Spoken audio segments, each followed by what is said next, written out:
Editing your own home movies is important if you've had your old videotapes converted to USB and you want to make some changes to them, or at least add some titles or cut out some sections of the movie.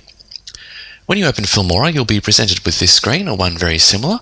The first thing we need to do along the top is choose the video mode, 16:9 or 4:3.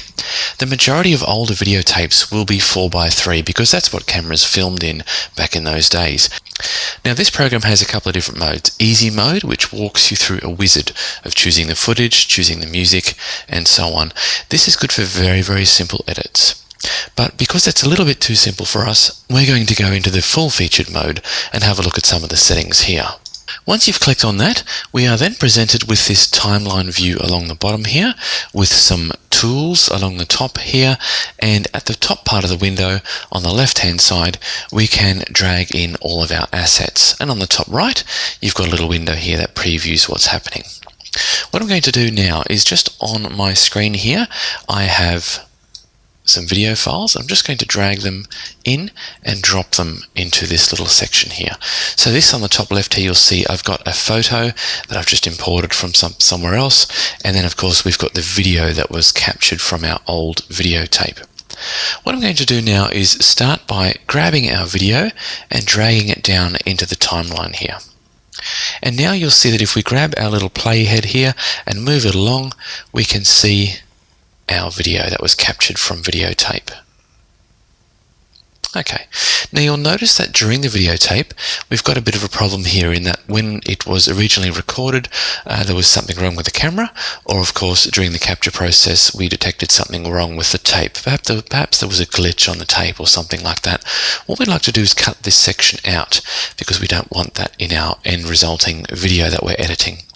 So what I'm going to do is move our little playhead here to the start of that glitchy section, which is about there, and then press this little cut or scissor icon here, which will then split that video. You'll now see we've got two files, one on the left, which is everything up until the glitch, and then the one on the right, which is the glitch as well as everything behind it. Now what I'd like to do is have the video come in again once the glitch is over, which is about here. As you can see, if I move it just to the end of the glitch, the video goes back to normal here. So I'm going to press the scissor icon again there to split that, and now you'll see what I've done is I've split out this chunk of file here which contains all of the glitch. And now that I've split that out, the start and the end of it, I can click on that and hit the bin icon to delete it, and you'll see now that it's completely deleted that, which is great.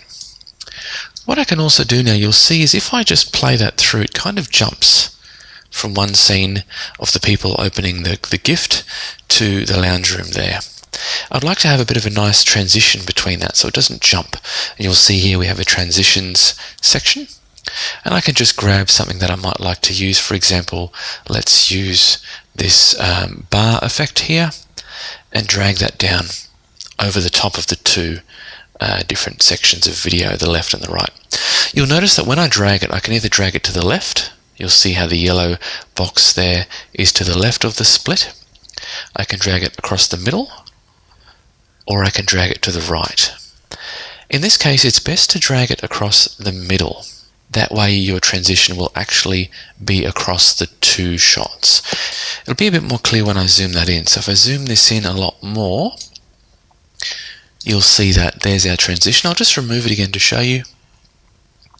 Grab the transition, and here we have, you can either put it on the left of the footage, the right, or over the top of the two. And that's what we want. We want to put the footage over the top of the two so that we get this nice transitioning effect between the two. Now you'll notice here, if we click on the music option, we've got the option here to add some music to our video as well. Now the video does have audio. The audio track is there underneath, and we can see that just by the little audio lines that are appearing there. But if I wanted music as well, I can just click on music here, choose the genre of music on the left hand side, and then drag that music clip down into one of these two music areas. The reason I say that there's two is that you can actually have two songs going on at the same time if you wanted to, one here and one there, and you can drag the start and end of that song wherever you need it to be. Of course, having two songs playing at once might be a little bit annoying or confusing, so just keep that in mind. Okay, so we've got our music there. Now what I might like to do is just have the video end about here where the music ends, just to line that up. So what I'm going to do again is press the cut icon at that point, and I can just highlight the rest of the video and delete it. So we've now made our video much shorter. I'm going to zoom in as well, just so I can see the full video on our timeline. Okay, what I can also do here now, if I wanted to, is add some text to the screen. So I might want to do a nice opener at the start of my video. There you go, it looks good. It sort of jumps down and says your title here. So let's drag that into the start of the video. And when I highlight that item there in the timeline and double click it down here, I can choose what I want it to say.